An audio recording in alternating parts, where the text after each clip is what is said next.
দেখেন ক্যাপিটাল বাজেটিংটা হচ্ছে আমাদের কি ব্যাপার,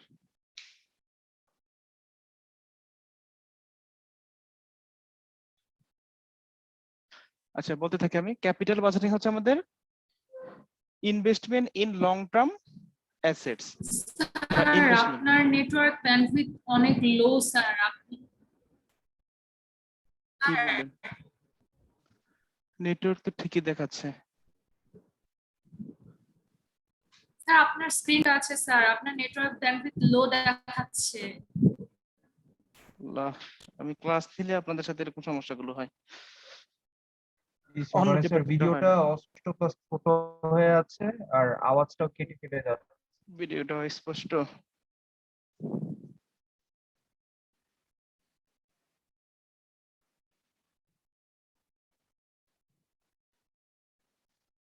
এখনো স্পষ্ট লাগতেছে না একটু ক্লিয়ার হয়েছে দেখেন তো।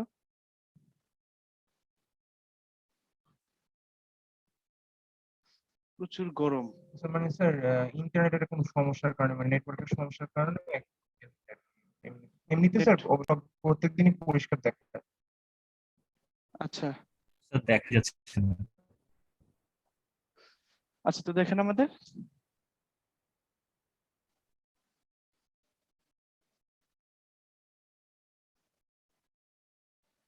ক্যাপিটাল বাজেটিং মানে হচ্ছে আমাদের লং টার্ম প্রজেক্টে, দীর্ঘমেয়াদী, মানে ছোটখাটো জিনিস না যে আপনি একটা কলম কিনবেন এটার জন্য চিন্তা করবেন না। আপনি যখন একটা মনে করেন বাসায় যখন একটা একটা ফ্ল্যাট কিনেন, আপনি কিন্তু অনেক চিন্তা ভাবনা করতে হয় কোথায় ফ্ল্যাটটা কিনবো, কোন লোকেশনে কিনবো, কোন প্রাইসে কিনবো, মানে কয়তলায় কিনবো, অনেক চিন্তা ভাবনা করতে হয়। কিন্তু একটা কলম কিনতে গিয়ে কিন্তু চিন্তা করেন না এটা কি করব না করব, কোথেকে কিনবো কি করব, এটা এত চিন্তা করার কিছু নাই। শর্টকাট যেগুলো অল্প মূল্যের বা ভ্যালু যেগুলোর কম সেগুলো নিয়ে আমরা তো মাথা ঘামাই না। বাট যেগুলো আমাদের অনেক দীর্ঘমেয়াদী প্লাস হচ্ছে আমাদের খুব ভ্যালুয়েবল এবং যেগুলো আমাদেরকে অনেক বেশি বেনিফিট দিবে, তো সেগুলো নিয়ে আমাদের একটু চিন্তা ভাবনা করতে হয়, লং টার্ম প্ল্যানিং, তাই না? আপনি যে মনে করেন যে ইঞ্জিনিয়ারিং শেষে আপনি কোথায় জব করবেন, মানে এখানে একটা চিন্তা ভাবনা করতে হয় যে একটা পাইলাম আর ঢুকে গেলাম এরকম না, মানে মোটামুটি একটু একটু করতে হয় যে আমাদের প্রিপারেশনের ব্যাপার আছে, মানে চুজিং এর ব্যাপার আছে, এই জিনিসগুলো। তো ক্যাপিটাল বাজেটিং হচ্ছে আমাদের investment in long term projects. Long term projects এর সেই ইনভেস্টমেন্ট যে করবেন সেখানে আপনার দেখতে হবে যে কোথায় আপনার বেনিফিটটা বেশি, কোথায় কস্ট যাচ্ছে, এবং সেখানে আপনার সাফিসিয়েন্ট ব্যালেন্স আছে কিনা, সাফিসিয়েন্ট ক্যাশ আছে কিনা বা ইসের ক্যাপিটাল আছে কিনা সেখানে বিনিয়োগ করার মতো, এবং সেখান থেকে আপনি কি কি রিটার্ন পেতে পারেন, সেই জিনিসগুলো জাস্ট আমাদের এখানে আলোচনা করা হয়। আর যার মাধ্যমে এগুলো করা হয় সেগুলোকে বলা হয় ক্যাপিটাল বাজেটিং টেকনিক্স, সেটাকে বলা হয় ক্যাপিটাল বাজেটিং টেকনিক্স। আচ্ছা কি কি টেকনিক আছে আমরা লাস্ট ক্লাসে লিখছিলাম, মানে আগের মাঝখানে একটা ক্লাসে।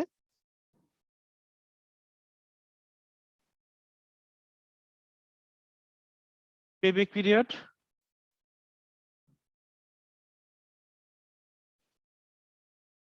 Discounted payback period,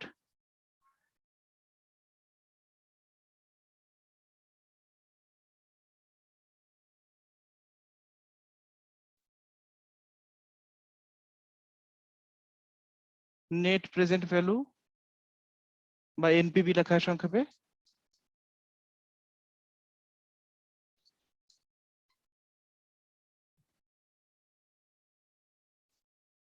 profitability index বা PI,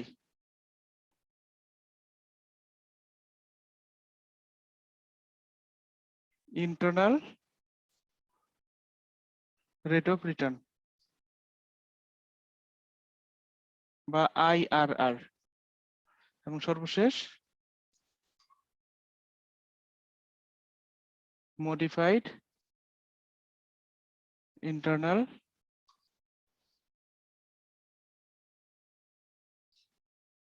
rate of return, এমআইআরআর।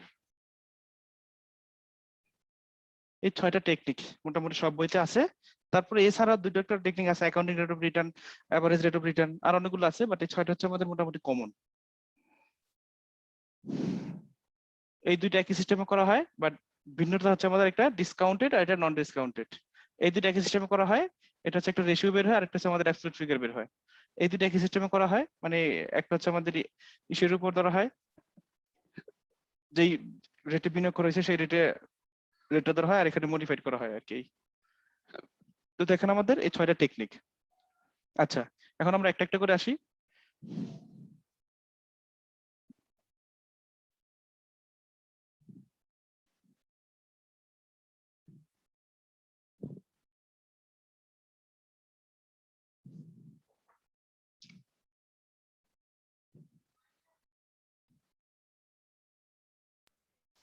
Sir board স্পষ্ট দেখা যাচ্ছে না। ও, মানে পুরোটা দেখা যাচ্ছে না, না স্পষ্ট দেখা যাচ্ছে না? অস্পষ্ট। ও মা, কি তাহলে?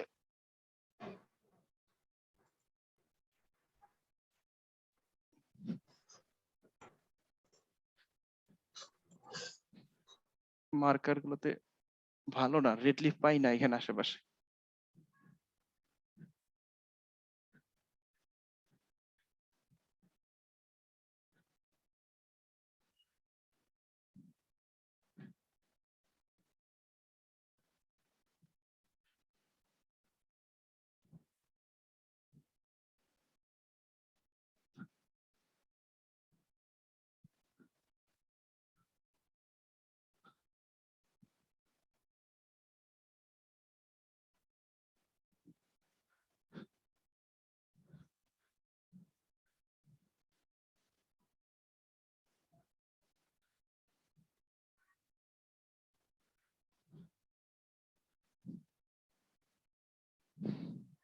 দেখেন তো একটু ক্লিয়ার হয়েছে না? জি স্যার। হ্যাঁ, মার্কারটা প্রবলেম ছিল।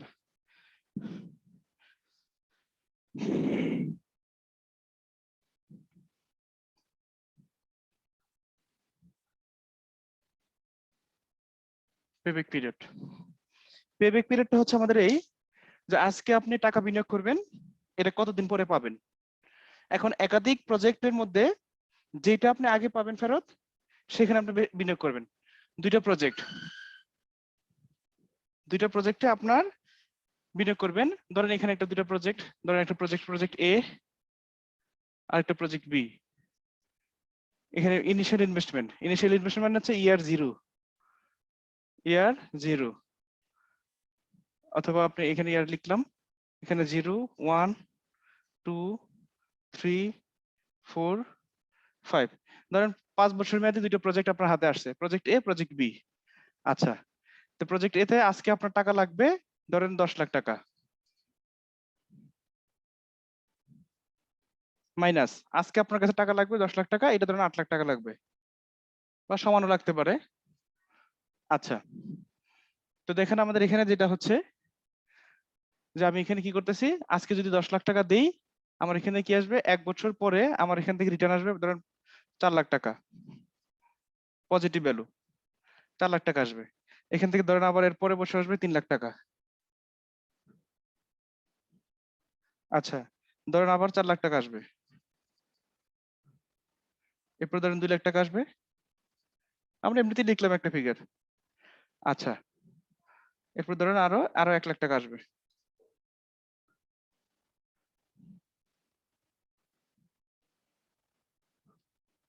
আচ্ছা, আর এখানে যেটা বিনিয়োগ করলে, এখানে ধরেন আজকে 8 লাখ টাকা বিনিয়োগ করলেন, এখানে 1 বছর পরে 4 লাখ টাকা আসবে। আচ্ছা, তারপর এখানে দেখা গেছে আপনার আবার 2 লাখ টাকা আসবে। এখানে আবার দেখা যাচ্ছে আমাদের, হ্যাঁ স্যার এই জিনিসটা সম্ভবত স্যার পড়ানো হয়েছে। হ্যাঁ করানো হয়েছিল, সেটাতে আমি বলছিলাম যে আপনাদের বললেন যে অনেকেই কিছু নাকি ও মনে নাই। আচ্ছা আচ্ছা জি স্যার। এই জিনিসটা করানো হয়ে আবার পরে বাদ দিয়ে রাখছিলাম আর কি। ধরেন এখানে আর 1 লাখ টাকা পাবেন, ধরেন আর 1 লাখ টাকা পাবেন, এরকম আর কি একটা আমরা ধরলাম।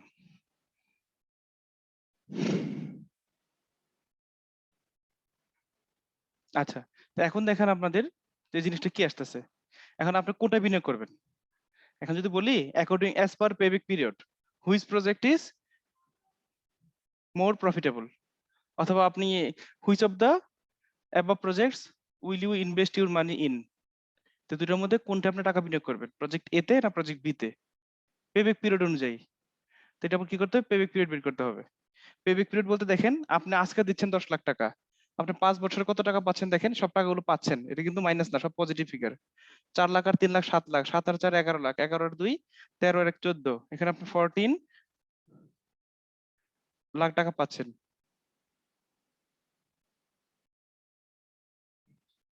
আর এখানে দেখেন আপনার কত, 8 লাখ টাকা দিচ্ছেন, আর বিনিময়ে কি পাচ্ছেন, 4 আর 2 6 আর 4 10 11 12, মানে আপনি 12 লাখ টাকা পাচ্ছেন।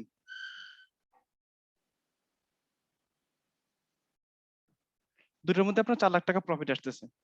আচ্ছা, এটা কোনটা কম বেশি হতে পারে, ওইটা ফ্যাক্ট না।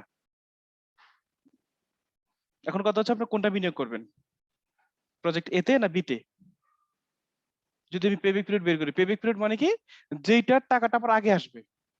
যেমন এখানে 10 লাখ টাকা না, 10 লাখ টাকা যে আপনি ইনিশিয়াল ইনভেস্টমেন্ট করছেন, ইনিশিয়াল ইনভেস্টমেন্ট যেটা দ্রুত আমার হাতে এসে পড়বে, আমি সেটা বিনিয়োগ করব। ইনিশিয়াল ইনভেস্টমেন্ট কত, যেমন এখানে 10 লাখ, এই 10 লাখ টাকা কয় বছর আসবে, প্রথম বছর আসবে কত 4 লাখ, দ্বিতীয় বছর আসবে 3 লাখ, কত হলো 7 লাখ, থার্ড ইয়ার কত আসবে 4 লাখ, মানে দেখা যায় 11 লাখ হয়ে গেছে, মানে থার্ড ইয়ারে আমার পুরো টাকাটা উঠে যাবে, তাই না? আবার এখানে দেখেন, এখানে ফার্স্ট ইয়ারে 4 লাখ, সেকেন্ড ইয়ারে কত, আবার কত লাখ, 2 লাখ, 6 লাখ, আর এখানে আবার দেখেন, আবার তাহলে 8 লাখ হইতে আমার কত লাগবে, থার্ড ইয়ার পর্যন্ত ওয়েট করতে হবে, দুইটা থার্ড ইয়ার পর্যন্ত। বাট দুইটার মধ্যে দুইটা থার্ড ইয়ার হলেও একটু থার্ড ইয়ার একটু মানে একটু কম সময় লাগে, একটু বেশি সময় লাগে। এখন আমাদের এই হিসাব করে বের করতে হবে। তো আমরা পেব্যাক পিরিয়ড কিভাবে বের করব দেখেন, যদি আমরা এখানে একটা বের করি,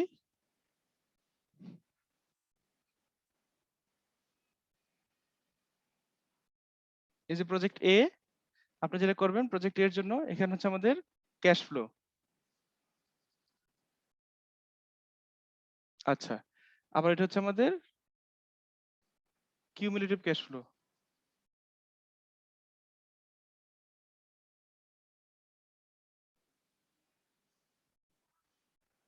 প্রজেক্ট এর জন্য এটা ক্যাশ ফ্লো, আর ইসের জন্য কিউমুলেটিভ। কিউমুলেটিভ কিভাবে করতে হয়, ইনিশিয়াল স্টেজে যেখানে এখানে মাইনাস 10 লাখ, আমি লিখলাম 10 লাখ বা 1 মিলিয়ন, তারপর দেখেন 1 বছর পরে পাচ্ছি 4 লাখ টাকা, তাহলে ব্যালেন্সটা কি হবে, এটা কিভাবে করতে হয়, আগেরটার সাথে পরেরটা যোগ, আগেরটার সাথে পরেরটা যোগ, মানে আমার কত টাকা আসতেছে, আগে ছিল মাইনাস 10 লাখ, এরপরে কোনটা, এটা যোগ হয়ে কত আসবে, মাইনাস 10 লাখ, আর এখানে প্লাস 4 লাখ, তাহলে কি হবে,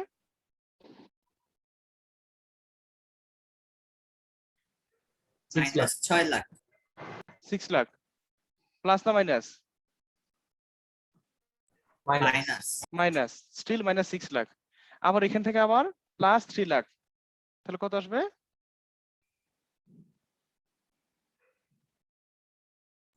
মাইনাস 3 লাখ। মাইনাস 3 লাখ, আবার এখান থেকে যদি আমরা করি প্লাস 4 লাখ, তাহলে কত আসবে, প্লাস 1 লাখ। প্লাস 1 লাখ, আবার এখানে প্লাস 2 লাখ, তো কত আসলো, প্লাস 3 লাখ, আবার এখানে আবার 1 লাখ যোগ করেন, plus 4 lakh.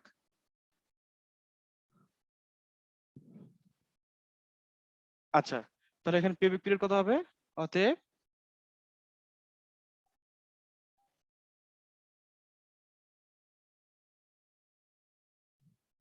Payback period of এ, এর পেব্যাক পিরিয়ড আমরা কি বের করব, মনে আছে, পেব্যাক পিরিয়ড হচ্ছে আমাদের কত সময় লাগছে, খেয়াল করে দেখেন তো কত সময় লাগছে, দ্বিতীয় বছরে নেগেটিভ কিন্তু থার্ড ইয়ারে পজিটিভ, তাহলে কি দাঁড়াচ্ছে, তাহলে আমরা কি বলতে পারি, 3 বছর আর কি, 2 বছর থেকে 3 বছরের মাঝামাঝি। 2 থেকে 3 এর মাঝখানে, মানে আমাদের ঠিক এরকম না যে আমাদের পুরোপুরি 3 বছর লাগছে, আবার 2 বছর হয়ে গেছে সেটাও তো না, মানে আমাদের 2 থেকে 3 এর মাঝখানে, অর্থাৎ আমাদের এখানে বলতে পারি 2 ইয়ার্স প্লাস, 2 প্লাস কত বছর লাগছে, 2 প্লাস কত চিন্তা করে দেখেন, আমাদের 2 প্লাস থার্ড ইয়ারে কত টাকা লাগতো আমার,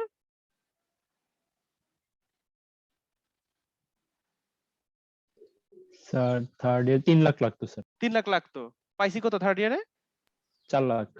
4 লাখ।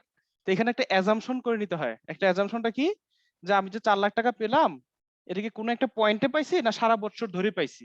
যদি কোনো একটা পয়েন্টে পাই সেটা সেটা তো থার্ড ইয়ারের শুরুতেও পেতে পারি, সেটা থার্ড ইয়ার শেষেও পেতে পারি, মাঝামাঝিও পেতে পারি, তাই না?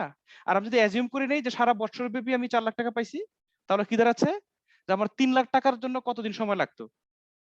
4 লাখ টাকা যদি 12 মাস লাগে তাহলে 3 লাখ টাকা কয় মাস লাগবে? 9 মাস। 9 মাস। বুঝতেছেন? কিন্তু এটা কিন্তু বাস্তবে নাও হইতে পারে। ওই ব্যক্তি আমাকে 4 লাখ টাকা কোন একটা পয়েন্টে দিতে পারে, বছরের শেষে দিতে পারে, এরকম হতে পারে প্রত্যেক বছর শেষে আমাকে এরকম টাকাগুলো দেয়, এটা বছর শেষে, এটা বছর শেষে, এটা বছর শেষে। কিন্তু এখানে একটা অ্যাজাম্পশন করে নিতে হয় যে থ্রু আউট দ্য ইয়ার, সারা বছর ব্যাপী কালেক্ট করা হয়। যদি তাই হয় তাহলে আমাদের কি আসবে এখানে 2 প্লাস আমাদের কত বলছেন 9 মাস। 9 মাসটা কিভাবে পেলাম? ওই যে আমাদের লাগবে হচ্ছে 3 লাখ আর আমরা পাইছি হচ্ছে কত 4 lakh. Amount required, amount received, amount required divided by amount received, এটা যদি ভাগ করেন তাহলে আপনার বের হয়ে যাবে। তো কত আসে দেখেন 2 পয়েন্ট কত 75, তাই না? জি স্যার। 2.75 ইয়ার্স, অথবা আপনি লিখতে পারেন 2 ইয়ার্স 9 মান্থস। 75 ইয়ার্স মানে 9 মান্থ, কারণ 0.75 দিয়ে যদি আপনি 12 দিয়ে গুণ দেন তাহলে 9 বের হবে, কারণ 12 মাসে 1 বছর হয়। এখানে আমাদের বেসটা কিন্তু দশমিক ডেসিমেল না, মানে আমাদের এখানে 12 হচ্ছে বেস। আপনি যদি 0.75 কে 12 দ্বারা গুণ করেন তাহলে 9 বের হবে, অর্থাৎ 2 ইয়ার্স 9 মান্থস আপনি এভাবে লিখতে পারেন, অথবা 2.75 ইয়ার্স লিখতে পারেন। এটা ফোন আসছিল। আচ্ছা, তো আশা করি এটা বুঝতে পারছেন। আপনি বি নম্বরটা করেন একইভাবে। স্যার ফ্র্যাকশনটা কিভাবে আসলো? ফ্র্যাকশনটা আমরা যেটা বলতেছিলাম স্যার। আর কি, যে আমার, আপনি তো বুঝতেছেন যে থার্ড ইয়ার আমার কমপ্লিট হয়ে যাচ্ছে, এটা বুঝতেছেন না? আমার থার্ড ইয়ারে লাগবে কত? জি স্যার। 3 লাখ, আর আমি পাচ্ছি কত 4 লাখ। এখন আমার কথা হচ্ছে থার্ড ইয়ার কি পুরো বছর লাগবে না একটা সার্টেন টাইম লাগবে? দেখেন তো ফুল ইয়ার কি লাগতেছে? ফুল ইয়ার কেন লাগতেছে সার্টেন না? টাইম। কেন সার্টেন টাইম? আমার 3 লাখ লাগবে, কিন্তু থার্ড ইয়ার আমি পেয়ে গেছি 4 লাখ টাকা। ওই যে একটা অ্যাজাম্পশন ধরে নিতে বলছি, অ্যাজাম্পশনটা কি, যে আমাদের সারা বছর ব্যাপী কালেক্ট করা হচ্ছে evenly through out the year, মানে আমাদের একবারে সারা বছর ব্যাপী ইকুয়ালি কালেক্ট করা হচ্ছে। মানে 1 মাস হলে 1 মাসের জন্য টাকা, 2 মাস হলে 2 মাসের টাকা, 5 মাস হলে 5 মাসের টাকা। এখন আমার যদি আমি সারা বছর কালেক্ট করি যে এই 4 লাখ টাকা আমি সারা 1 বছরে কালেক্ট করব, তাহলে আমি প্রতি মাসে কত টাকা করে পাবো? যদি এরকম হয় তাহলে 3 লাখ হইতে আমার কতদিন সময় লাগবে? 9 মাস সময় লাগবে। চিন্তা করে দেখেন, আপনি যদি 4 লাখকে 12 দিয়ে ভাগ করেন, 4 লাখকে 12 দিয়ে ভাগ করেন একটা ফ্র্যাকশন বের হবে, সেটাকে যদি 3 লাখ দিয়ে গুণ করেন দেখবেন আমাদের মান্থ বের হয়ে যাবে 9 মাস। আর যেটা সবচেয়ে ভালো যে আমার amount required divide by amount received, amount required divide by amount received 2 years plus. একটু কোথা থেকে আসলো? কারণ আমার 2 বছর পর্যন্ত 3 বছরের যেহেতু পজিটিভ এসে গেছে, কাজে আমার এখানে 2 ইয়ার্স প্লাস, সো 2.75। আচ্ছা, তো একইভাবে বি নম্বরটা করি। আপনি পাশাপাশি করে ফেলতে পারবেন পরীক্ষার হলে, অথবা লিখতে পারবেন cash flow, cumulative cash flow, এ বি পাশাপাশি লিখতে পারেন, এ বি, তাহলে আপনার সময় কম লাগবে পরীক্ষার হলে। আচ্ছা, যদি প্রজেক্ট বি টা থাকে,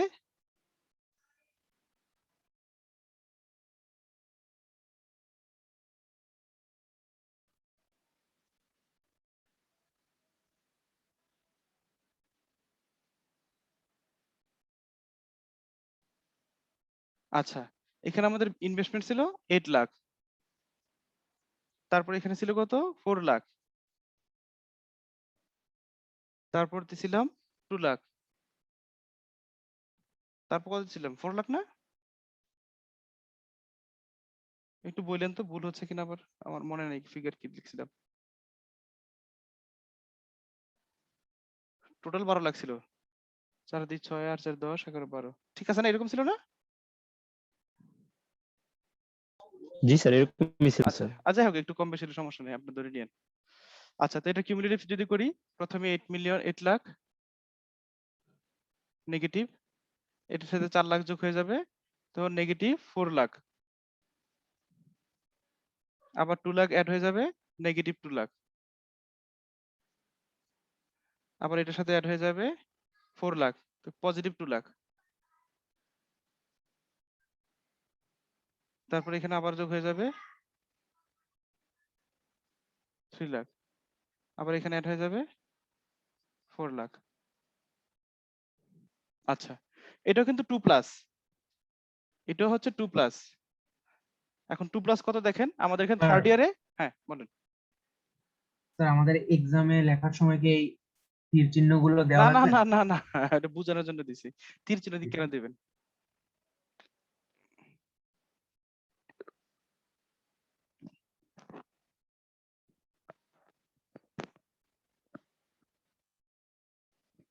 তো কত আসে দেখেন আমাদের ইয়ার 3 তে আমি পাইছি কত, অ্যামাউন্ট রিসিভড হচ্ছে 4 লাখ, আর আমাদের প্রয়োজন ছিল কত 2 লাখ। এই যে আগের ইয়ারটা দেখবেন মাইনাস হচ্ছে আমাদের 2 লাখ, কিন্তু পেয়ে গেছি 4 লাখ।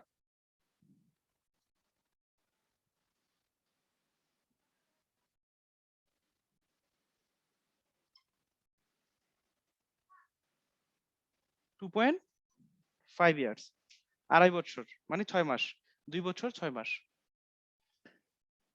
তাহলে কি দাঁড়াচ্ছে এখানে আমাদের প্রজেক্ট বি তে আমাদের লাগতেছে 2.5 বছর, আর প্রজেক্ট এ তে লাগতেছে আমাদের 3.5 বছর, 2.75 ইয়ার্স। সো আপনার কাছে কোনটা বিনিয়োগ করলে বেশি ভালো হবে মনে হচ্ছে? কোনটায় আপনার টাকা তাড়াতাড়ি আসবে? স্যার বিতে। বি তে, যদিও কাছাকাছি তারপরেও। 2.5 years স্যার হ্যাঁ according to payback period sir বিতে স্যার। হ্যাঁ হ্যাঁ, অ্যাকর্ডিং টু পেব্যাক পিরিয়ড বিতে হবে। তো বিতে হবে, সেটা ঠিক আছে, কিন্তু আমরা বুঝতে পারলাম এতটুকু। দেখেন এখানে আবার অনেক কিছু আছে, এই মেথডের ত্রুটি আছে। ত্রুটিটা গুলো কি কি দেখেন, যে আমাদের এই যে পরে যে কত টাকা পাচ্ছি, পরে কি যে এখানে 1 লাখ, যদি এখানে 10 লাখ টাকাও হয়, মনে করেন প্রজেক্ট এতে ইয়ার 4 এ 10 লাখ টাকা পাইছি, তারপর আপনি কনসিডার করতেছেন না কেন? অনেক টাকার কিন্তু রিটার্ন পাচ্ছেন, বাট তারপর ইনিশিয়ালে যে আপনার তাড়াতাড়ি যে রিকভার হয়ে যাচ্ছে এই জন্য। বুঝতেছেন? যেহেতু আমি পরে গুলো কিন্তু ধরতেছি না, এই যে পরের টাকাগুলা ইয়ার 4 এ কত পাইছি, ইয়ার 5 এ কত পাইছি, এগুলো মাথায় ঘামাইতেছি না, খালি শুধু ইয়ার 1 2 3 কাউন্ট হচ্ছে। কারণ 1 এ যদি বেশি পেয়ে গেছি, 2 তে বেশি পেয়ে গেছি, এই জন্য আমাদের 3 তে আসছে। যদি এখানে ইয়ার 1 এবং 2 তে কম পাইতাম, তাহলে আমরা নিচের দিকে এসে পড়তাম। তার মানে আমাদের দিকে দেখা যাচ্ছে আমাদের যে ডিসিশন যে পিরিয়ডে হচ্ছে, এর পরের পিরিয়ড গুলো আমাদের কাউন্টে আসে না। তো সেগুলো আমাদের জন্য অনেক সময় অনেক গুরুত্বপূর্ণ হয়ে যেতে পারে, বাট সেগুলো আমরা কাউন্টে নিচ্ছি না। এটা এই payback period, discount payback period, মানে দুইটারই একটু ত্রুটি আছে। আচ্ছা, আরেকটা বড় সমস্যা হচ্ছে এই মেথডের, সবচেয়ে বড় সমস্যা যেটা, যে এই মেথড কিন্তু time value of money consider করলো না। দেখেন আপনি, যেখানে আপনি টাকা দিচ্ছেন, আজকে দিচ্ছেন কত টাকা, 8 লাখ টাকা, আর আপনি 8 লাখ টাকা পাচ্ছেন কবে, 2.5 বছর পরে। 2.5 বছর পরে পাচ্ছেন, যে 2.5 বছরে কি কোনো মূল্য নাই? 2.5 বছর পরে 8 লাখ টাকা পেলে তো আপনার সমান হলো না। আজকের 8 লাখ টাকা 2.5 বছর পর 8 লাখ টাকা তো সেম না, তাই না? জি স্যার। তাহলে তো, তাহলে জিনিসটা কেমন হলো? তাহলে 2.5 বছর পরে তো 8 লাখ টাকা না, 10 লাখ 12 লাখ কিছু একটা পাইতে হবে, তাই না? সেটা পাইলে তাহলে ঠিক আছিল। তো আজকের 8 লাখ টাকা সমান 2.5 বছর পর কত টাকা, সেই জিনিস আমাদের জানতে হবে। অথবা 2.5 বছর পরে 8 লাখ টাকা সমান আজকের কত টাকা, সেটা জানতে হবে, যে কত টাকা পাচ্ছি। এই জন্য এই জিনিসটাকে ডিসকাউন্ট করে নিতে হয়। মানে এই এই ভ্যালুটাকে, এগুলো সব ফিউচার ভ্যালু। ফিউচার ভ্যালু বলতে আজকের পরে যা সবই ফিউচার ভ্যালু। আজকে যেটা সব, আজকেরটা হচ্ছে প্রেজেন্ট ভ্যালু। আজকের পরে যেই ভ্যালু সেগুলো হচ্ছে ফিউচার ভ্যালু। যেমন এই যে ইয়ার 1 সে ফিউচার, ইয়ার 2 3 4 5 সবই ফিউচার ভ্যালু। তো ফিউচার ভ্যালু গুলো আমাদের ডিসকাউন্ট করে আজকে ডিসিশনে নিয়ে আসতে হবে। অর্থাৎ আপনি 2.5 বছর পরে 8 লাখ টাকা পাচ্ছেন, মানে আজকে 6 লাখ টাকা সমান, বা 5 লাখ টাকা সমান, বা 7 লাখ টাকা সমান, এরকম একটা জিনিস করতে হবে। সেই জিনিসটাকে বলা হয় discounting. Discounting discounted payback period. তো ডিসকাউন্ট করে নিতে হয়। তো ডিসকাউন্ট বলতে একটা রেট দেওয়া থাকবে পরীক্ষার হলে। তো ডিসকাউন্ট এটা আপনার অবশ্যই এটা ডিপেন্ড করে, এটা পার্সেন্ট ভ্যারি করে। আপনার ডিসকাউন্ট রেট আমার ডিসকাউন্ট রেট এক না। এই ডিসকাউন্ট রেট কাকে বলে? আপনি এই সিমিলার অ্যামাউন্টটা যদি অন্য কোথাও ইনভেস্ট করতেন, তাহলে একটা রেট পেতেন, সেই রেটটা হচ্ছে ডিসকাউন্ট রেট। আপনি এখানে কতটুকু পাইতেন? আপনার দেখা যাচ্ছে যে এখানে প্রজেক্ট বি ছাড়া এছাড়া আপনার অনেক অন্যান্য অপশন আছে। আপনি ব্যবসা করতে পারতেন, শেয়ার বাজার বিনিয়োগ করতে পারতেন, ব্যাংকে টাকা রাখতে পারতেন। এদের মধ্যে যেটা বেস্ট, মানে যেগুলো আপনার জন্য ছিল, যে আমি কোনটা করব, তো সেটার মধ্যে যেটা আপনার মনে করেন যে ধরেন 8% বা 7% কিছু একটা আসছে, তো সেটা হচ্ছে আপনার এখানে ডিসকাউন্ট পিরিয়ড, ডিসকাউন্ট রেট। সেই রেট দিয়ে আপনি গুণ করে মাল্টিপ্লাই করে গুণ করে দেখবেন কত আসে। সেটা আমরা এখন করব, discounted payback period. Payback period, এটা আমাদের একটা ত্রুটি হচ্ছে, time value of Manike consider করতেছে না। তো ডিসকাউন্টেড পেব্যাক পিরিয়ডটা আমাদের টাইম ভ্যালু অফ মানিটা কনসিডার করা হয়, টাইম ভ্যালু অফ মানিটাকে কনসিডার করে। তো কনসিডার করলে যেটা হয় আমাদের, এক্ষেত্রে আমাদের ডিসিশন নিতে সুবিধা হয়। তো সেটা আমরা দেখি। জাস্ট ধরেন এই ম্যাথটাই আমরা যদি ডিসকাউন্টেড পেব্যাক পিরিয়ড দিয়ে করি কিভাবে করতাম এটা।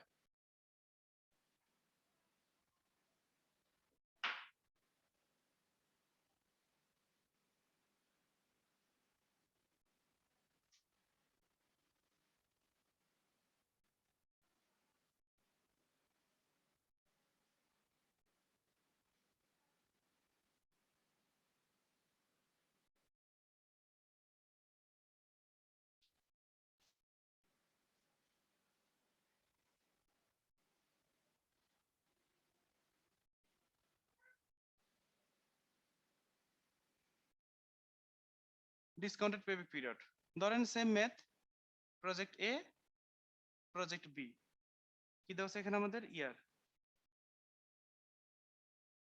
0 1 2 3 4 5। প্রজেক্ট এতে আগের মতোই ধরেন 10 লাখ, একই ফিগার ধরতেছে আমাদের সুবিধা হবে বুঝতে। এখানে ছিল 4 লাখ, 3 লাখ, 4 লাখ,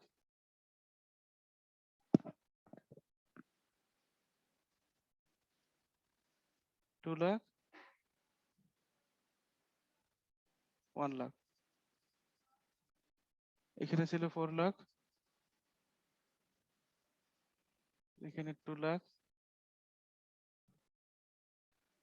এখানে হচ্ছে আমাদের কত ছিল যেন 4 লাখ ছিল,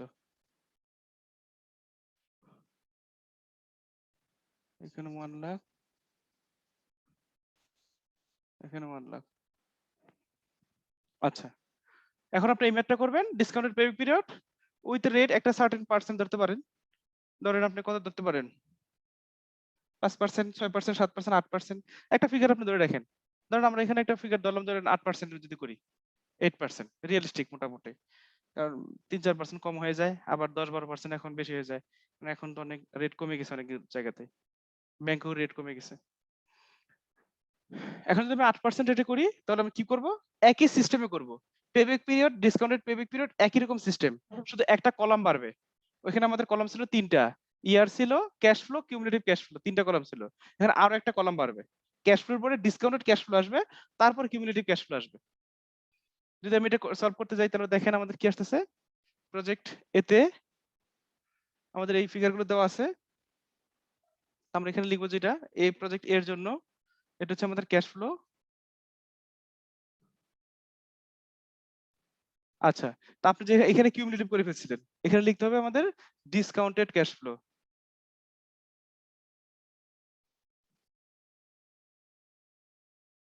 তারপর হচ্ছে আমাদের কিউমুলেটিভ ক্যাশ ফ্লো।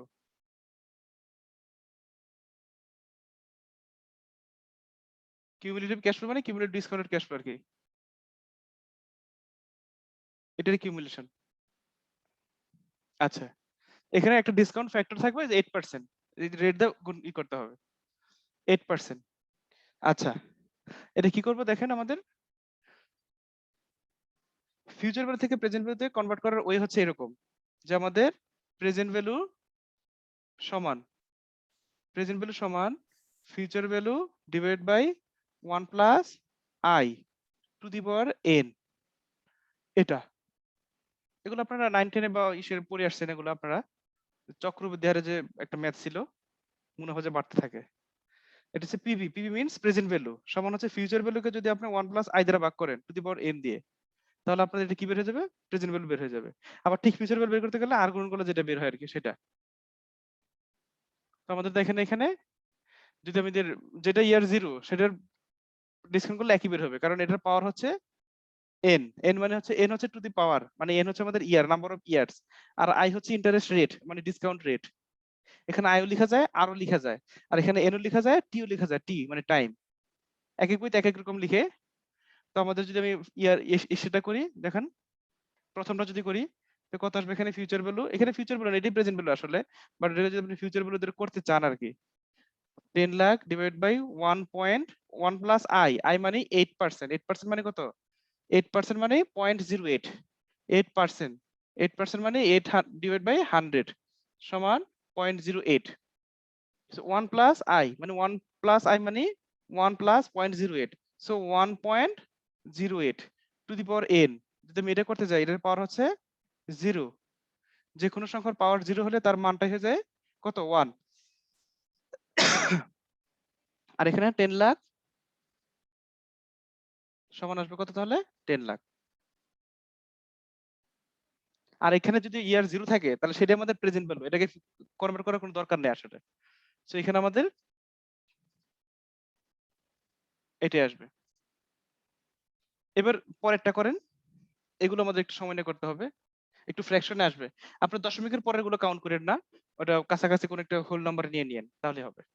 এই যে 4 লাখ, 4 লাখ ডিভাইড বাই কি করবে এখানে দেখেন, খেয়াল করেন। আমি যেটা করতে চাই 4 lakh divide by 1.08 to the power 1, কত আসে দেখেন তো। 4 lakh divide by 1.08 to the power 1, power 1 দিলেও যে না দিলেও তা। 4 লাখ ডিভাইড বাই 1.08 3,70,370.37। 3,70,370। আচ্ছা, তো এটা নিলাম না, এটাই করলাম।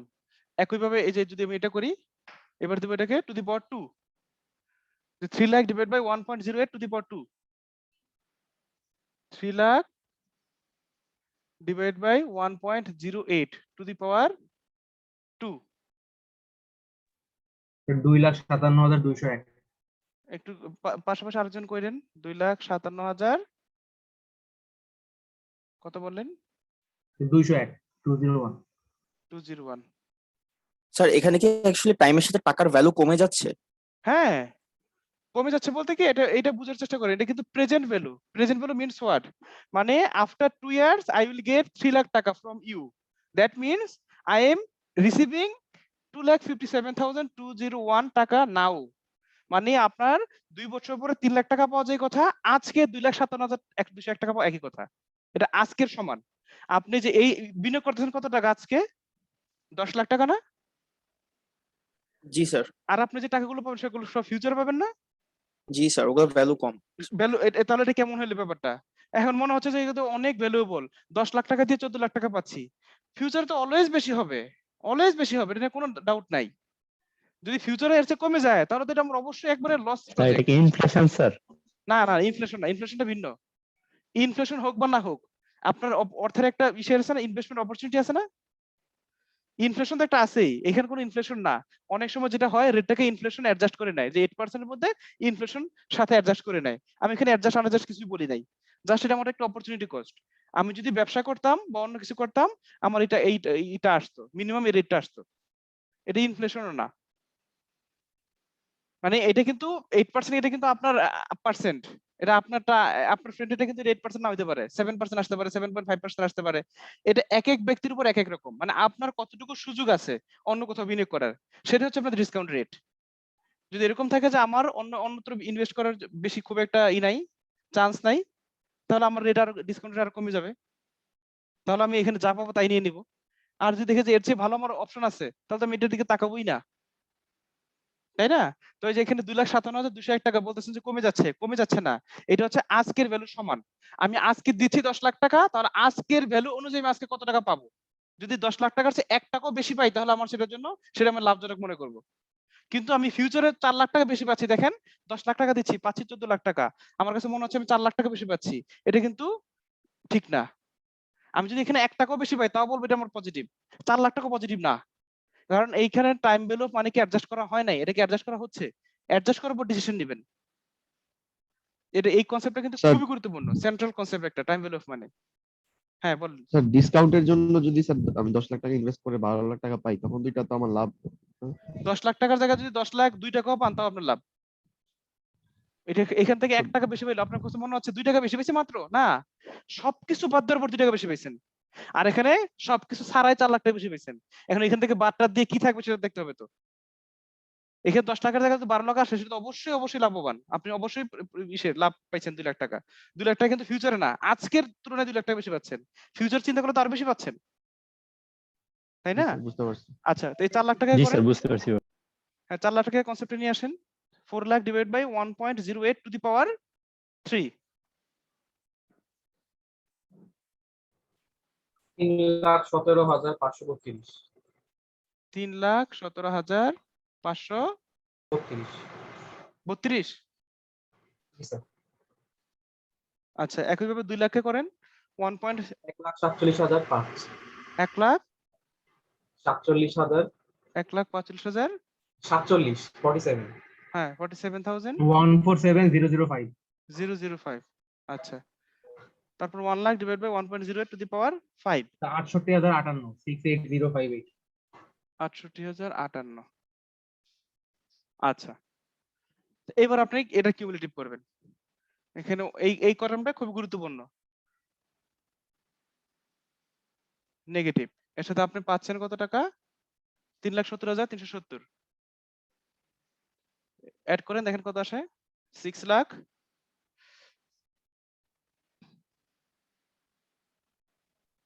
6,29,630। হুম 629,630।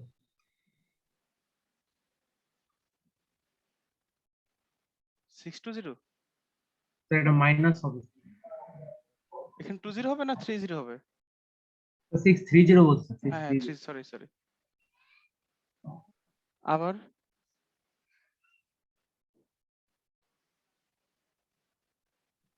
372429। 372429 দিলাম।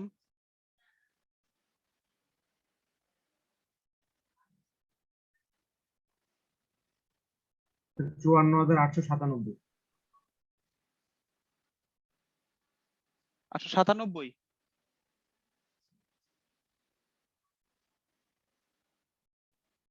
এটা মাইনাস না?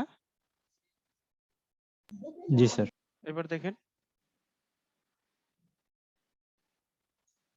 92108 92,108। 92,108 পজিটিভ ফিগার। এরপর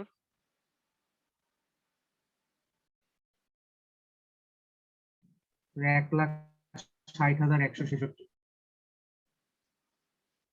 আচ্ছা, এবার আসেন আমাদের পেব্যাক পিরিয়ড, আগের সিস্টেম এসব। এবার পেব্যাক বলতে discounted payback period.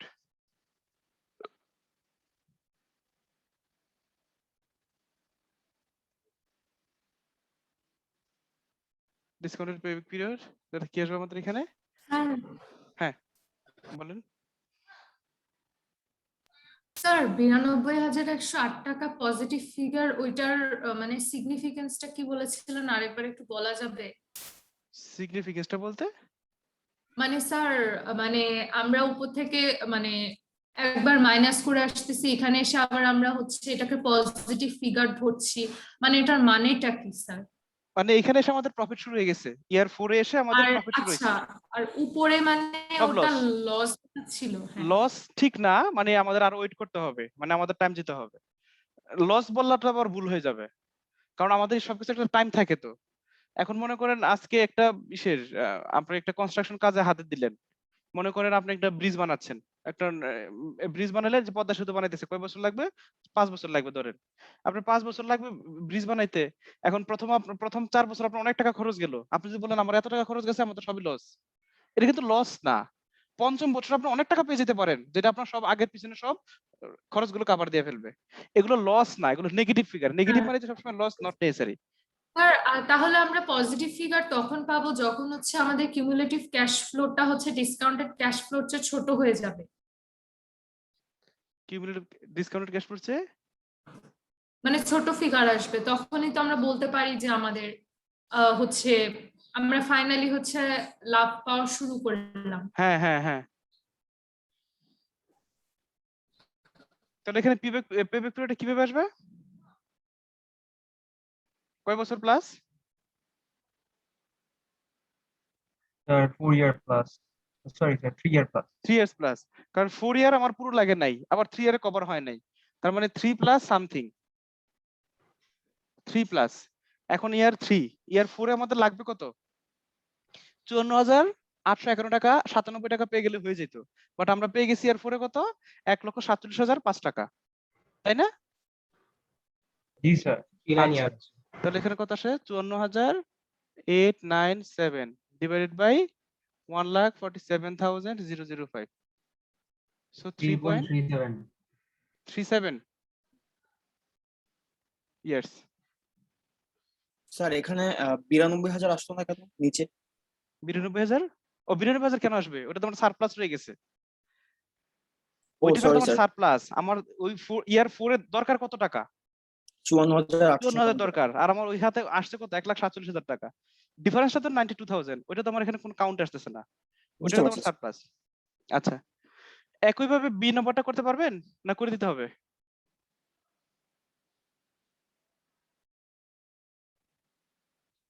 Sir B এর ডেটাটা কি আগেরটাই? আগে আপনি স্যার। পরীক্ষায় যেটা থাকে আর কি, জিনিসটা তো একই। এখানে 8 লাখ 4 2 4 একই রকম ছিল। নাহলে করে ফেলতে পারেন হাতে হাতে ইচ্ছা। আর যদি বলেন যে পারবো তাহলে তো হয়ে গেল। এবং ডিসিশন নেবেন কোনটা ইয়ে করতে হবে। এখানে প্রত্যেকটা মেথডের কিন্তু ডিসিশন নিতে হবে, এ না বি কোনটা চুজ করবেন এরকম। আবার এরকম হইতে পারে যেমন দেখেন আমরা এটাতে বলি নাই, যেমন এখানে মাইনাস, এখানে সব plus plus plus plus plus, এমন হইতে পারে মাঝখানে কোনটা মাইনাস হয়ে যেতে পারে। সেটা হলে কি করবেন? আপনি আপনার মধ্যে আগাবেন, কোনো প্রবলেম নাই, যা আছে তা হোক। বুঝতে পারছেন? মানে এরকম হইতে পারে কোন একটা ইয়ারে আমার টাকা উল্টো লাগতে পারে, শুধু একবার বিনিয়োগ করলাম আর প্রত্যেক বছর পেয়ে যাবো এরকম না, মাঝখানে এরকম হইতে পারে আর কিছু টাকা দিতে হইতে পারে। তো সেটা আপনি আপনার মধ্যে আগাবেন, মাইনাস প্লাস করে যাবেন, যেখানে গিয়ে আপনার পজিটিভ শুরু হয়ে যাবে সেখানে হয়ে গেল।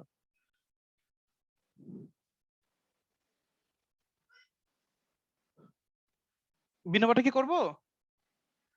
স্যার কিউমুলেটিভে যদি এমন আসে যে ধরেন একবার পজিটিভ আসা শুরু করলো, তারপর একবার নেগেটিভ হয়ে গেল for some reason, আবার পজিটিভ, তখন কি করবো? এটা একটা ভালো কথা বলছেন। এই ক্ষেত্রে পেব্যাক পিরিয়ড বা ডিসকাউন্টেড পেব্যাক পিরিয়ডে প্রবলেম হয়। মানে এই মেথড তখন আর অ্যাপ্লাই করা যায় না, আমাদের বিকল্প মেথডে যেতে হয়। এই মেথডে একটা ত্রুটি থাকে। একবার পজিটিভ এসে গেছে, আপনি তো মনে করেন যে পেব্যাক পিরিয়ড বের করে ফেলছেন, আবার দেখা গেছে কিছুদিন পর আবার নেগেটিভ হয়ে গেছে। এখন এটা কেমন একটা একটা সমস্যা না? এটার জন্য আমাদের এই মেথড তখন অ্যাপ্লাই করা যায় না, অন্য মেথডে যেতে হয়। কারণ পেব্যাক পিরিয়ড কি দুইটা বের হবে একজন একটা ইসের সিস্টেমের? যদি দুইটাই বের হয় তাহলে ডিসিশন কিভাবে নেবে, তাই না? তখন এটা অ্যাপ্লাই করা যাবে না। কি বি পারবেন না? জি স্যার কোথায় পারবো। বলেন? জি স্যার। আচ্ছা, পারবো পারলে রেখে স্যার। দিলাম। এবার যাই নাম্বার 3 তে।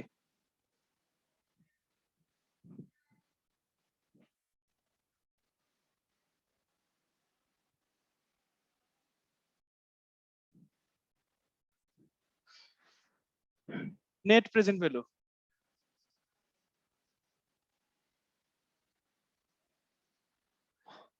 এটা সবচেয়ে সহজ, ওই যে ডিসকাউন্টেড পেব্যাক পিরিয়ডের মতো, সিস্টেমটা একটু ভিন্ন। আর এই মেথড হচ্ছে সবচেয়ে বেস্ট মেথড।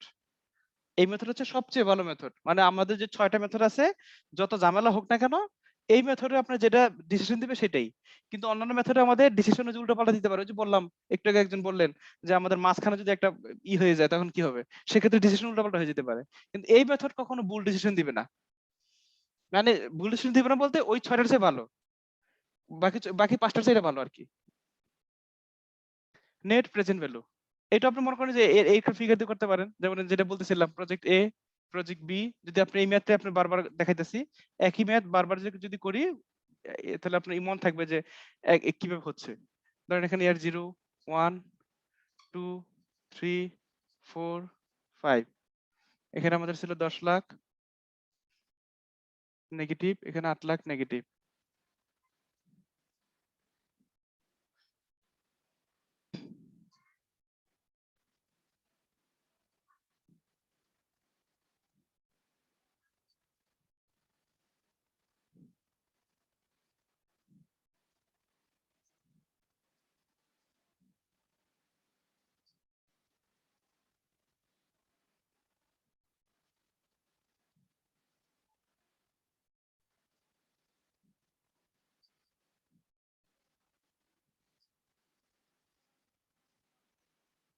আচ্ছা, এই মেথডটা আপনি ধরেন আগের মতোই, assuming the same facts previously we have considered। আমরা এখানে কি করব, নেট প্রেজেন্ট ভ্যালু বের করব। নেট প্রেজেন্ট ভ্যালু সংক্ষেপে বলা হয় এনপিভি। এনপিভি কিভাবে বের করতে হয়? খুবই সিম্পল, দেখেন PB of present value of cash inflows minus PV of cash outflow। মানে আমার PV means present value of cash inflows minus present value of cash outflows, এটা হচ্ছে আমাদের NPV, present value of cash inflows minus present value of cash outflows।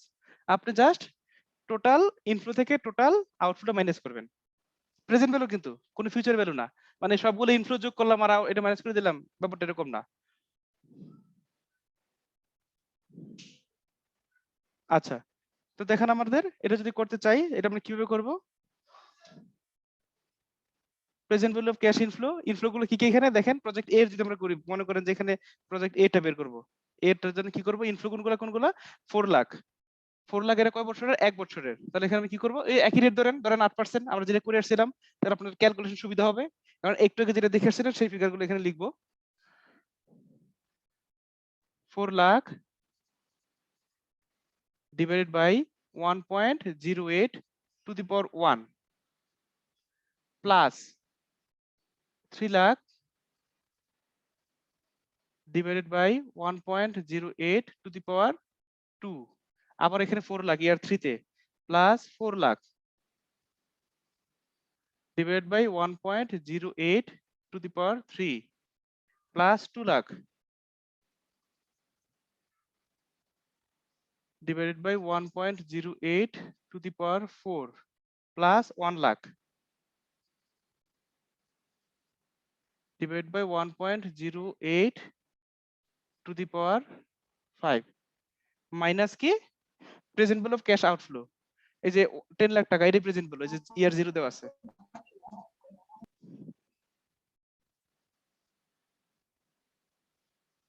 এটা লিখতে পারেন, অথবা আপনার মনে চাইলে এটা লিখতে পারেন ডিভাইড বাই 1.08 টু দি পাওয়ার 0, ওটা দিলেও চলে না দিলেও চলে, কারণ ওটা তো পাওয়ার 1 আমরা জানি, পাওয়ার যদি 0 থাকে তার মানটা হয় 1, এজন্য আপনার এটা লেখাটা জরুরি না, বাট কেউ লিখলে লিখতে পারেন, আনালিভে লিখে দিতে পারেন,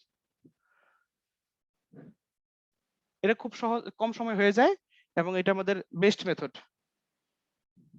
কেন বেস্ট সেটা আমাদের আরেক টপিক পরে তারপর বলবো, যদি সেটা আজকে সময় পাই আর কি।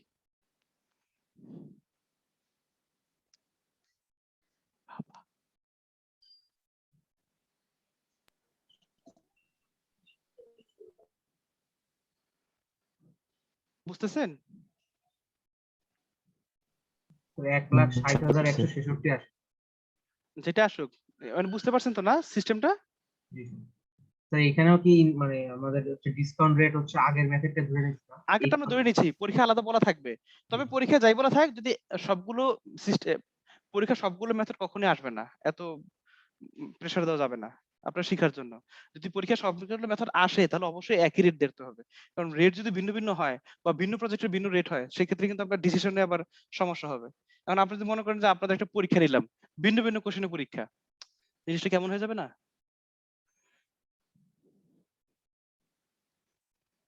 এখানে কত আসলে বললেন? 1,66,000, 1,60,166। ওই যে ওই 60,166, মানে ওই যে ওইটা লাস্ট ফিগারটা যেটা ছিল আর কি, জি স্যার, জি স্যার, ওইটাই। এটা এনপিভি। আপনারা একইভাবে এনপি প্রজেক্ট বি এর এনপিভি বের করেন তো, দেখি পারেন কিনা। এটা ক্যালকুলেট করে ফেলতে পারবেন, এটা তো হাতে কলমে করতে হবে এরকম না, যে একটা সাইন্টিফিক ক্যালকুলেটর লিখবেন 4 lakh divide by 1.08 to the power 1, 1 দিতে হবে না, 1.08 টু দি পাওয়ার 1.08 ভাগ করবেন জাস্ট, তারপর 2 lakh divide by 1.08 to the power 2 by square, এভাবে করেন, তারপর লাস্টে 8 লাখ মাইনাস করবেন।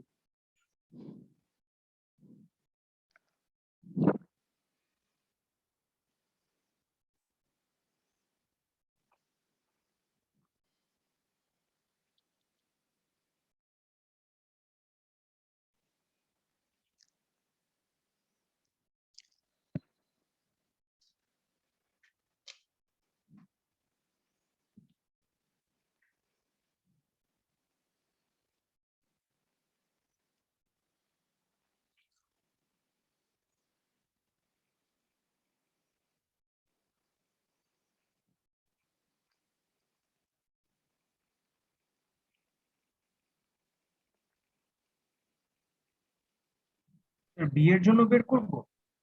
হ্যাঁ, জি স্যার।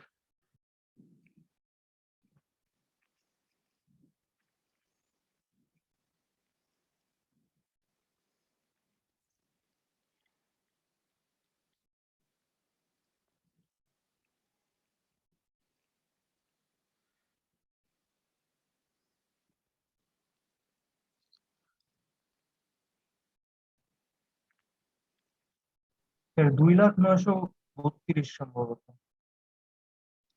আরো কেউ করেন তাহলে কনফার্ম হয়ে যাবে যদি একই জি ফিগার স্যার ঠিক আছে, 2,09,32। বি এর জন্য বেরোচ্ছে আমাদের 2,09,32। তাহলে অবশ্যই আপনি বি চুজ করবেন, তাই না? জি স্যার। আচ্ছা, তাহলে এই মেথডটা আমরা বুঝতে পারলাম। সবগুলো করার পর আমরা একটা কম্পারিজনে যাব, সেটা পরে দেখা যাচ্ছে যে কোন মেথডে এটা ডিসিশন, কোন মেথডে এটা ডিসিশন আসতে পারে। আর যদি বেশিরভাগ এটা ডিসিশন আসে তাহলে আমরা এটা নিব। আর সবচেয়ে বড় কথা এনপিপি যা বলবে তাই নিব আসলে। সেটা আমরা পরে দেখব আলোচনা করে কেন নিব। আচ্ছা, এবার মেথড 3 শেষ। মেথড 4 দেখেন, পিআই প্রফিটেবিলিটি ইনডেক্স। স্যার আমাদের একটা সিটি আছে স্যার, এটার পর কয়টায়? স্যার একটাই। ও,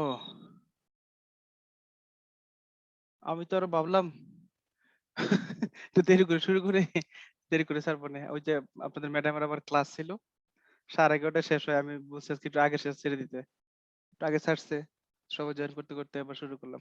আজ তাহলে আমি এটাকে শেষ করি, এটা খুব বেশি ক্ষণ লাগবে না, কিন্তু এর পরেরটা অনেক সময় লাগবে। ওইটা তাহলে শনিবার করে দেবো। প্রফিটেবিলিটি ইন্ডেক্সটা দেখেন, এনপিপি কি শিখলেন? PV of cash inflow minus PV of cash outflow. আর প্রফিটেবিলিটি ইন্ডেক্সটা ঠিক মনে করেন যে এই যে দুইটা ফোঁটা, কি হইলো এটা? স্যার ডিভাইডেড ডিভাইডেড বাই হয়ে গেল। মানে প্রফিটেবিলিটি ইন্ডেক্স হচ্ছে আমাদের যেখানে মাইনাস হইতো এনপিপি তে, সেখানে হয়ে যাবে ভাগ চিহ্ন, আর কিছুই না। জাস্ট দেখেন এখানে আপনাদের কি আসে প্রফিটেবিলিটি ইন্ডেক্স মানে PV of cash inflow divided by PV of cash outflow. বাস, এখানে আপনি কি করব, পিবি অফ ক্যাশ ইনফ্লো এই যে যেটা মান বের করছিলেন, এই যে সবগুলোর মান দেখেন তো এতটুকুর মান কত আসে?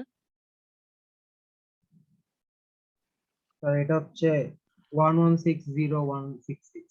1160166 এটা বেরিয়েছে। আর নিচে কত? ওই যে ওইটা প্রজেক্ট এর জন্য, তাই না? দেখেন ভাগ করে কত আসে? 1.160 আর লাগবে না, 1.16 দেন। আচ্ছা, তাহলে আমরা এক এক সময় এক একটা দেখলাম। পেব্যাক পিরিয়ড, ডিসকাউন্টেড পেব্যাক পিরিয়ডের ডিসিশনটা কি? যেটার পেব্যাক পিরিয়ড বা ডিসকাউন্টেড পেব্যাক পিরিয়ড ভ্যালু কম আসবে সেটা আমরা চুজ করব। আর এনপিপির ক্ষেত্রে কি ডিসিশন নিলাম? যেটা আমাদের ফিগার বেশি হবে সেটা আমরা নিব।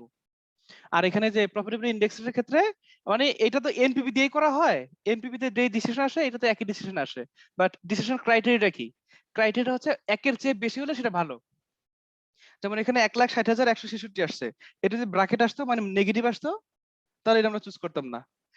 আমরা তো চুজ করি নাই, প্রজেক্ট বি চুজ করছি, তারপর নেগেটিভ আসলে আমরা যাবই না, এটা বাদ। নেগেটিভ মানে লস, নেগেটিভ মানে আমাদের লস, মানে ফুল 5 ইয়ার্স কনসিডার করলে কোন একটা স্পেসিফিক নেগেটিভ না, পুরো পুরো প্রজেক্ট কাউন্ট করছেন নেগেটিভ আসছে, তার মানে এটা আপনার লস। কিন্তু আর পিআই কিভাবে কনসিডার করা হয়? যে আমাদের যদি এটা হয় একের চেয়ে বেশি হয়, মোর দেন 1, তাহলে সেটা আমাদের জন্য ভালো। এখন যদি মনে করেন যে বি এরটা আবার 1.6 এর চেয়ে আরো বেশি হয়ে যায় তাহলে সেটা আরো বেশি ভালো।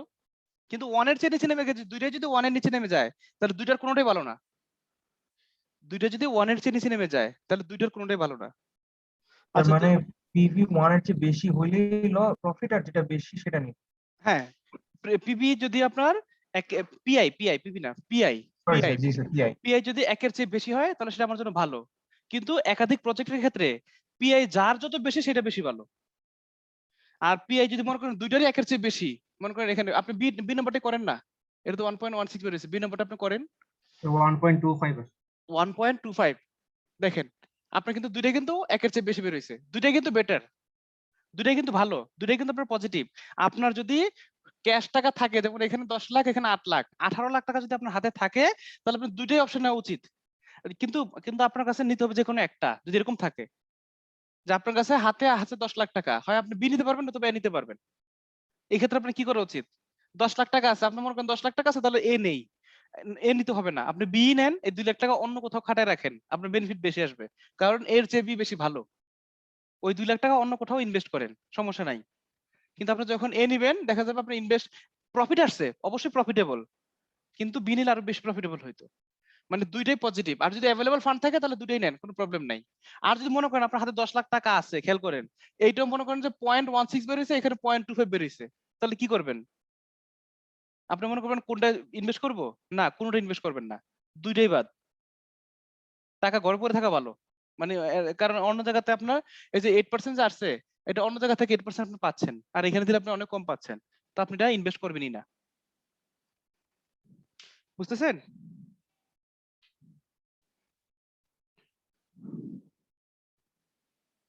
জি স্যার, বুঝতে পারছি। আচ্ছা, তাহলে কি করব? আপনার সিটি তাহলে ওই যে 4টা করলাম, 2টা রইলো। আপনারা চাইলে করাইতে পারি, না চাইলে সমস্যা নাই। স্যার আজকে থাক স্যার, ছুটি থাকুক, আমার প্রবলেম নাই, থাকুক। আমি তো আরো ভাবছিলাম যে করি আর কি। তাহলে শনিবারে 11টায় করি, বুঝছেন? শনিবার 11টায় করি, আমাদের শিডিউল তো এমনি 11টা তো আপনার ম্যাডামের ক্লাস আছে, ওই যে একটু পরে করতে হবে 11:30টার দিকে। 12টায় 11:30 করেন স্যার তাহলে। 12টা শনিবার করলে আবার শেষ করে দেবো কখন?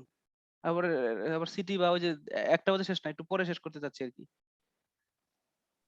সমস্যা নেই, সাড়ে ওই দিন 11টায়। সম্ভবত স্যার 11:30 করেন। এখন পর্যন্ত কোনো সিটি নাই।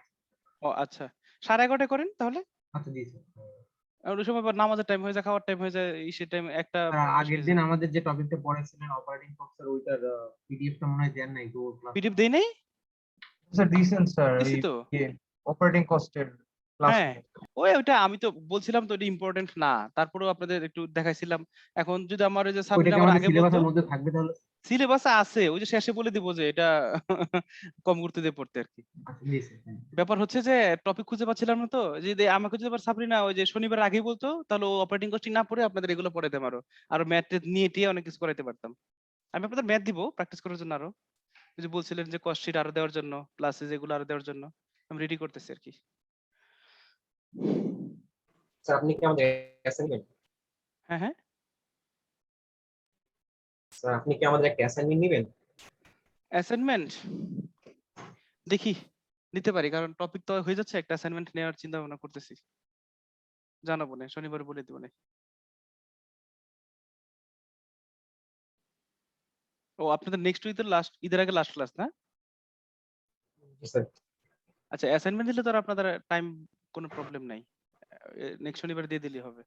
জি স্যার, নেক্সট শনিবার একটা অ্যাসাইনমেন্ট দিয়ে দিলে ভালো আচ্ছা হয় ঠিক স্যার। আছে, তাহলে আমি নেক্সট উইকে দিয়ে দেবো না কথা বলে। ঠিক আছে, ভালো থাকেন সবাই।